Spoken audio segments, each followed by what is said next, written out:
Baik pendengar, selanjutnya kami sudah tersambung bersama petambak garam di Karanganyar, Bapak Joni. Assalamualaikum Pak Joni. Ya, waalaikumsalam Ibu. Kabar baik hari ini Bapak? Alhamdulillah, baik. Oke, baik. Untuk harga jual garam saat ini per tonnya untuk KW1 300.000 begitu Pak ya? KW2 ini? Iya, kira-kira segitu 300.000. KW2 250. 250.000. Nah, ini untuk harga per tonnya apakah sebanding Pak dengan total pengeluaran saat produksi yang Anda lakukan Pak? Ya jelas bukan sebanding lagi, rugi kerjanya gitu. Rugi kerjanya. Dan untuk tahun ini Anda tetap memilih untuk produksi Pak. Berapa jumlah produksi garam Anda tahun ini? Kami sama petani garam, Bu, tetap aja memproduksi meskipun harga garam ini nggak jelas, artinya sangat murah. Tapi tetap dikerjakan sama petani, tetap. Nah, kemudian Pak, jika memang masih dikerjakan dengan petani, jika ada tadi istilahnya rugi di kerjanya begitu Pak ya? Iya, pekerjaannya rugi. Rugi di pekerjaannya. Lalu bagaimana antisipasinya Pak jika setiap tahunnya terus merugi seperti ini Pak Joni? Ini begini Bu, sudah 2 tahun ini petani garam ini sudah sangat merugi sudah. Iya. Artinya. Kalau mau membahas petani ini ada 2 Bu ya, perlu diketahui dulu. Iya. Petani ada 2. Satu, petani yang tidak punya lahan tambak. Yang kedua, petani yang punya lahan tambak. Untuk petani yang tidak punya lahan tambak ini Bu, hasil 1 ton itu dibagi 3 lagi. Yang bekerja 1, yang punya tambak 2 gitu. Kecuali petani yang punya tambak itu semuanya masuk ke yang punya. Baik. Kemudian ini untuk 2 tahun ini Pak, karena masih ada yang tidak terserap, ini kurang lebih 1.000 ton begitu ini di gudang Pak untuk 2018 dan 2019. Nah kemudian ya pasti tidak terserap Bu, karena kebutuhan kemarin ini data dari pemerintah ini tidak jelas. Saya katakan tidak jelas kemarin Pak Ardianto bilang itu di PT Garam 4,4 juta ton kebutuhan nasional. Tapi ada yang menyatakan lain lagi, ada 5 juta ton yang butuh garam nasional. Jadi tidak jelas, itunya saja sudah tidak jelas. Kebutuhannya saja sudah tidak jelas. Kemudian perlu diketahui Bu, kalau petani garam di rakyat ini 1 hektar tanah itu kalau cuaca normal itu bisa sampai 150 sampai 180 ton hasilnya. Hasilnya ya.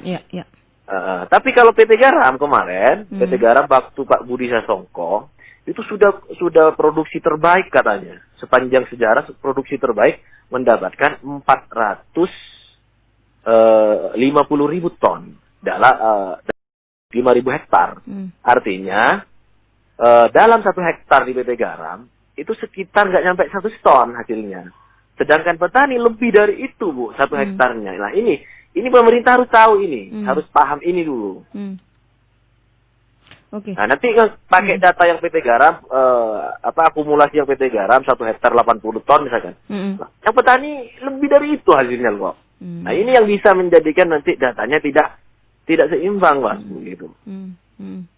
Baik, dan dalam hal ini juga yang dibutuhkan oleh yang diambil begitu oleh PT Garam ini lebih banyak dari lahan punya petaninya begitu Pak ya, sehingga banyak yang tidak terserap dalam hal ini juga. PT Garam sendiri kemarin hasilnya 450.000 ton.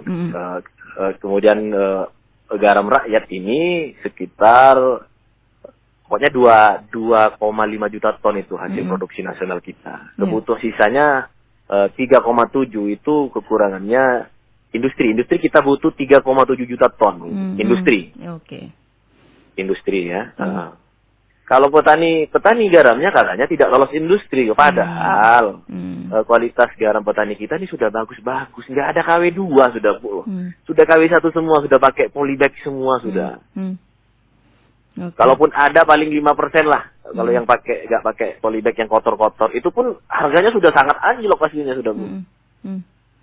Lalu Pak, ketika petani sudah dikatakan tadi bagus begitu, harga bagus dari segi kualitas, lalu kenapa ada wacana bahwa di Sumeneb, petani Sumeneb tidak lolos industri gitu, padahal hasilnya kan bagus. Anda katakan tadi tidak ada KW-KW justru nih. Akhirnya hal inilah yang bikin tidak terserap. Gini, di petani itu kalau dicek laboratorium 9,2 NaCl-nya, kadar airnya tinggi. Ini katanya loh ya. Sedangkan yang industri butuhnya 97 NaCl, kadarnya rendah, kadar airnya rendah. Nah, tapi petani ini bisa untuk membuat seperti itu, untuk mengolah lagi ke 97 itu bisa. Kemarin saya ke Pamekasan untuk pencucian garam, artinya pemanasan garam. Garam yang dari kita itu dicuci dulu, dibersihkan, kemudian dimasak Bu, dikursikan, dihaluskan, dikeringkan. Itu lebih bagus malah dari garam impor. Bisa, tapi pemerintah ini harus tanggung jawab. Berapa mau ngambil harga garam rakyat? Kalau garam rakyat sudah diolah sebegituan itu bisa, tapi harganya tetap saja artinya diserahkan ke pasar industri, ya hancur lagi, rugi lagi nanti itu beli alatnya, pasti rugi lagi petani. Baik, selama ini otomatis Anda sudah menyuarakan begitu kepada pemerintah Pak ya, dalam hal ini ya? Sering Bu, kemarin saya terakhir kali menyuarakan waktu Menteri Susi itu, saya terakhir kali menyuarakan. Setelah itu saya masih lihat ini pantau gimana arahnya gitu. Ya. Gini loh Bu ya, ini masukan lagi kepada pemerintah, siapa tahu ada yang mendengarkan ini. Nah, pemerintah ini harus aktif untuk pemantauan di bawah, harus aktif. Nah, harus jelas dulu. PT Garam ini regulasinya kemana? Apa menjual garamnya ke industri? Atau juga industri yang bagaimana yang boleh membeli garam ke PT Garam?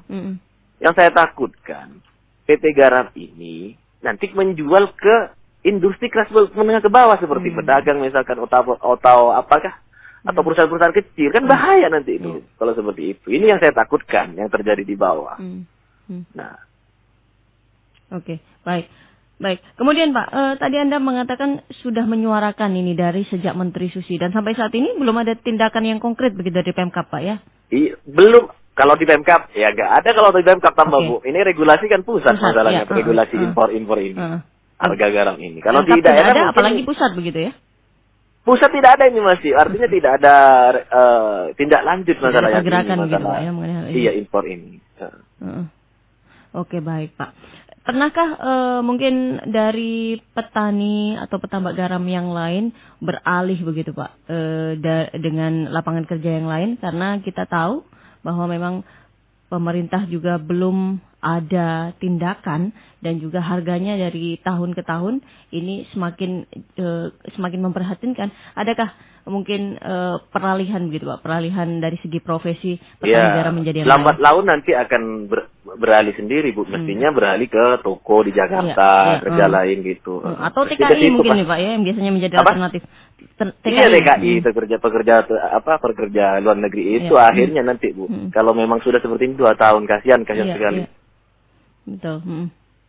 Ya, oke, baik. Mungkin Pak harapan Anda ke depannya begitu Pak mengenai hal ini, karena harapannya pemerintah tegas, regulasinya tegas. Artinya regulasi ke BUMN PT Garam, ke industri ini tegas. Impornya, data-datanya itu harus jelas. Harus sama datanya. Begitu. Kalau datanya saja sudah tidak jelas, ya bagaimana pemerintah mau ngatur impor?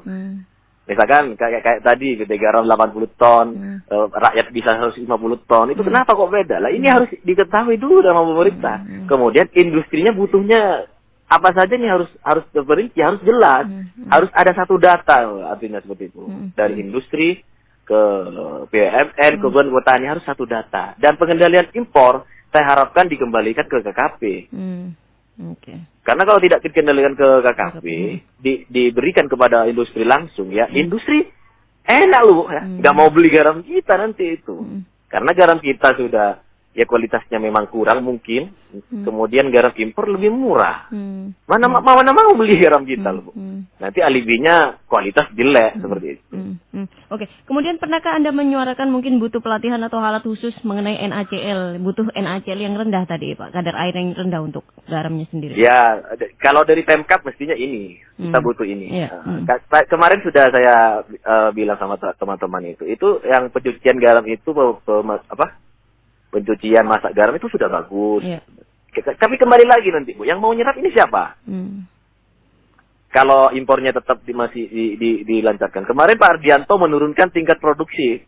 Kami juga khawatir juga ini. Pak Ardianto menurunkan tingkat produksi. Sekitar berapa persen itu diturunkan. Padahal petani tetap aja kerja. Nah kalau laporan dari BUMN ini tingkat produksinya diturunkan, saya takutkan pemerintah malah menambah nanti impornya lagi. Lebih parah lagi ini Bu. Ini yang saya takutkan kemarin. Baik. Dan Pak, menurut data kenapa pemerintah Indonesia melakukan impor? Ini karena garam dari Indonesia sendiri ini tidak mencukupi kebutuhan, iya? Tidak mencukupi kebutuhan, iya. Kebutuhan industri terlalu banyak. Kemudian alibinya lagi itu, kualitas. Iya. Ini yang menjadi poin pertama pemerintah melakukan impor, Pak ya? Iya tuh. Dan parahnya lagi sama petani Bu. Pengendalian impor ini serahkan ke industri, bukan ke KKP seperti dulu waktu Susi itu.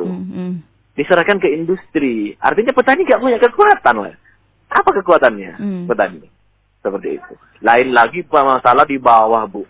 Masalah di bawah ruwet sekali. Masalah. Oke. Baik. Berarti hal pertama yang menjadi suara begitu dari para petani garam adalah diserahkan kembali ke KKP, Pak ya? Ya, data persamaan data satu pintu, kemudian melihat yang ada di bawah itu dilihat, artinya dipantau sama pemerintah. Yang ketiga yaitu loh ya. Kalau memang kurang kualitas petani, ya diangkatlah. Bagaimana caranya petani itu kualitasnya bagus. Petani ini lo pencinta garam lo Bu. Masa kalau kualitas gak mungkin lah. Petani bisa untuk meningkatkan kualitas. Cuma kalau nanti sudah bisa, kemana ini arahnya penyerapannya? Pemerintah harus tanggung jawabkan seperti itu. Apalagi Sumenep Pulau Garam begitu Pak ya, ini yang kita tahu. Loh, yang ini sini ada loh Angga Suto yang menciptakan garam. Masa mau diajari NaCl itu? Bisa loh Bu, asalkan penyerapannya jelas, harganya jelas, tidak merugikan petani. Oke, baik. Terima kasih Bapak Joni ya, sudah bersama RRI dan semoga aspirasi Anda ini segera didengar oleh pemerintah dan dilakukan langkah-langkah yang konkret demi kelangsungan hidup para petambak garam Pak ya untuk di Kabupaten Sumenep. Terima kasih Pak Joni sudah bersama RRI Pak. Sehat selalu untuk Anda dan keluarga. Assalamualaikum warahmatullahi wabarakatuh.